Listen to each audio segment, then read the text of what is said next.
ఇదే నా పల్లెటూరు, ఇదే నా తల్లిగారు, మా ఊరి పాడి పంట రాములోరి దీవెనంట.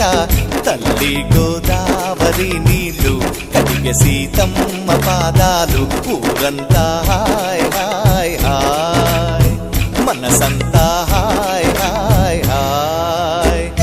ఇదే నా పల్లెటూరు, ఇదే నా తల్లిగారు, మా ఊరి పాడి పంట రాములోరి దీవెనంట.